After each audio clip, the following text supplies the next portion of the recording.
Hi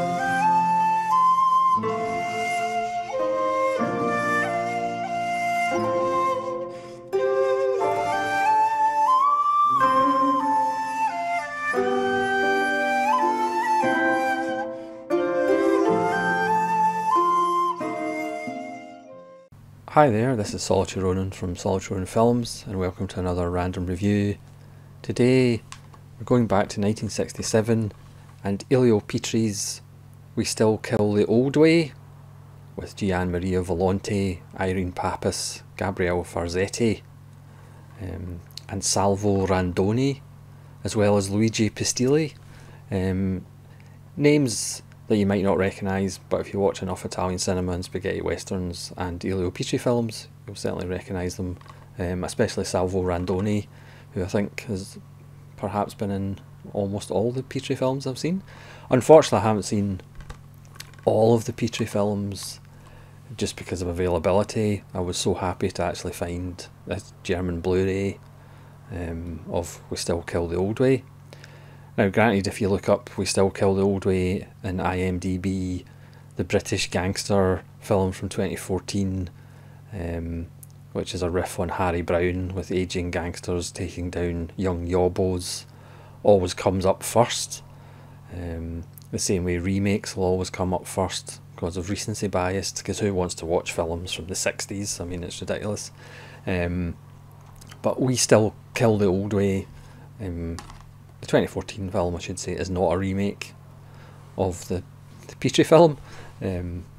So I mean, Petri is a director that really got into the last couple of years, and all the films that I've watched range from being very good to being outstandingly good, to being some of my favourite films of all time. So he actually went on a little run. I mean, I think I did a series of 6 film runs by directors, but I didn't include Petri because I hadn't actually seen 6 of his films in a row, but I have now. So if you start with The 10th Victim, there's Ursula Andress and her machine gun bra, and then We Still Kill the Old Way, then A Quiet Place in the Country with Franco Nero and Vanessa Redgrave, then Investigation of a Citizen Above Suspicion, and then The Working Class Goes to Heaven, or Lulu the Tool, and then Property is No Longer a Theft. It's actually a pretty damn impressive 6 film run by Petri. I mean, you'll obviously notice there's no one label that has 2 Petri films. I mean, we've got a Shameless, we've got a Scream Factory, a Criterion, a Radiance, an Arrow Academy, and for We Still Kill the Old Way, an Explosive Media German Blu-ray. So that's possibly one of the reasons. But eventually, you know, certainly in the last few years we've actually seen more Petri getting onto Blu-ray, so hopefully that will continue.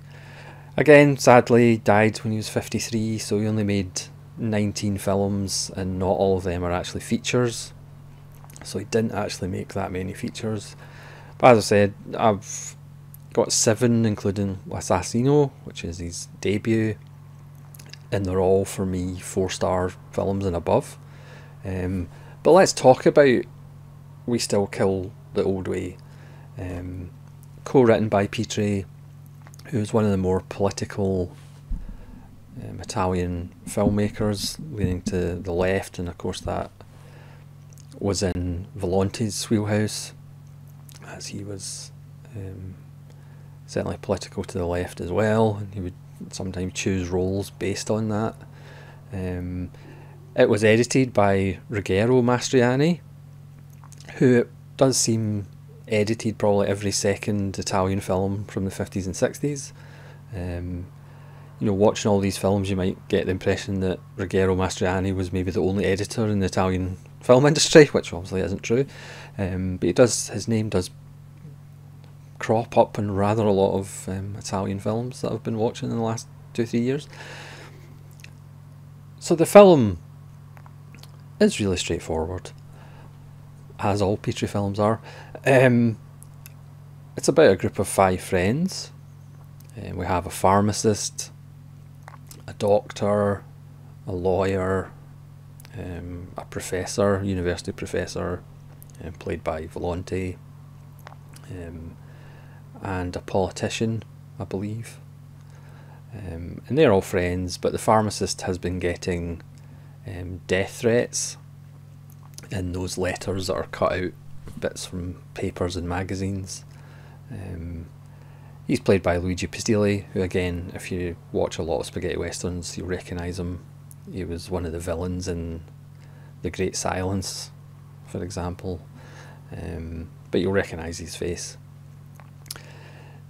So 2 out of the 5 friends are killed when they go out hunting, and the rest of the friends, particularly Volonte, he kind of spearheads it, obviously wants to understand who did it. Now, Pistilli may have been involved with the 15-year-old daughter of some farmers, and the farmers, the father and the 2 sons, are arrested, and it seems to be an open and shut case.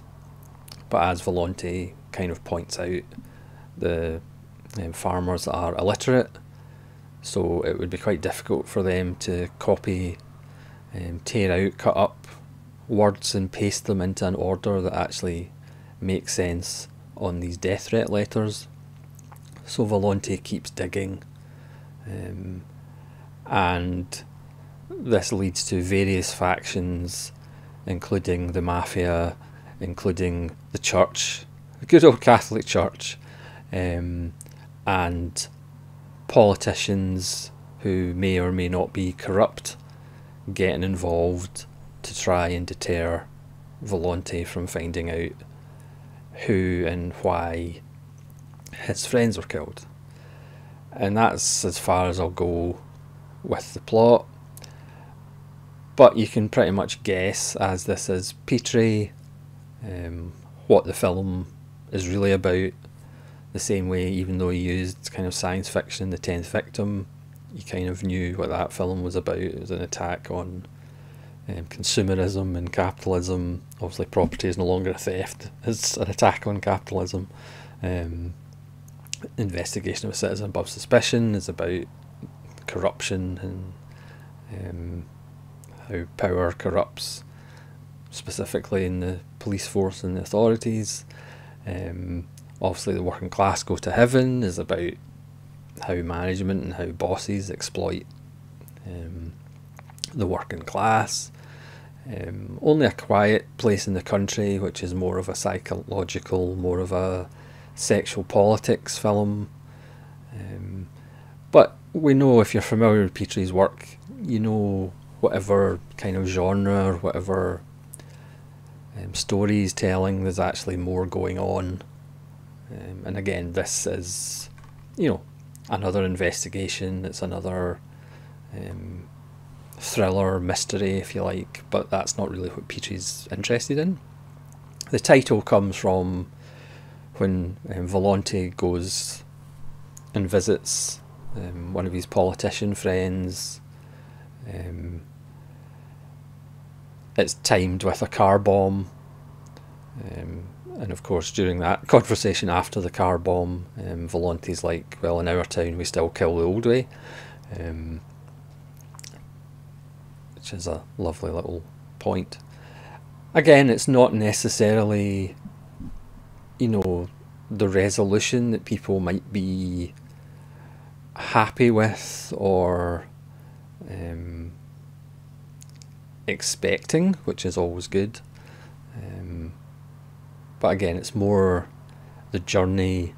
You know, he talks to the local kind of priest who's more interested in this kind of effigy of Christ that he's found in an attic somewhere that he might be able to sell on, or so he's more excited about that than actually his faith. you know, politicians are more interested in making money for themselves. So again, just by making it, each of the characters is kind of an upstanding member of the town, but there's other factions in the town that are more suspicious of them. Obviously there's a mafia element as well. Volonte does wonderful Volonte things, but again it's a much more intense, measured performance. Irene Pappas, who's a widow of one of the men who are murdered, and her and Volonte may or may not have a thing. Again, Gabriel Forzetti, who people again will recognise from other films.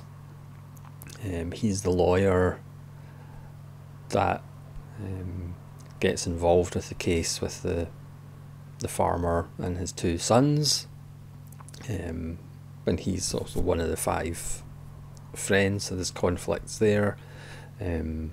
It's, you know, is it my favourite Petri so far? Probably not, but again, it's still in that high batting average of a 4. I think it will stand up to repeated viewings, and I will be watching it again just like the other Petris.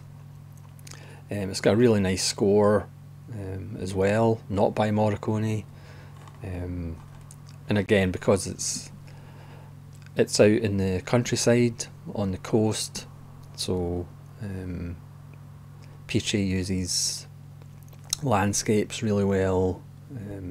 There's an extended scene in a quarry which is quite lovely, and again, by using, you know, the car bomb as well, you still get a feeling of unrest.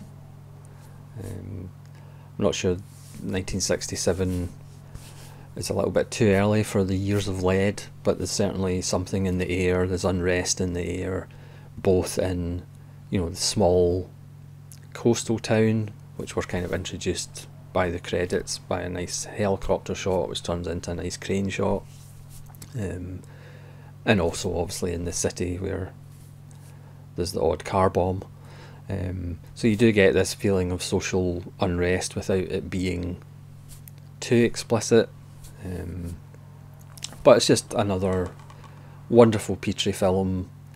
I'm looking forward to hopefully some more being released at some point. As I said, I was really happy to find this, just generally searching on eBay, and then holy monkeys, it's a Volonte Petri film on Blu-ray.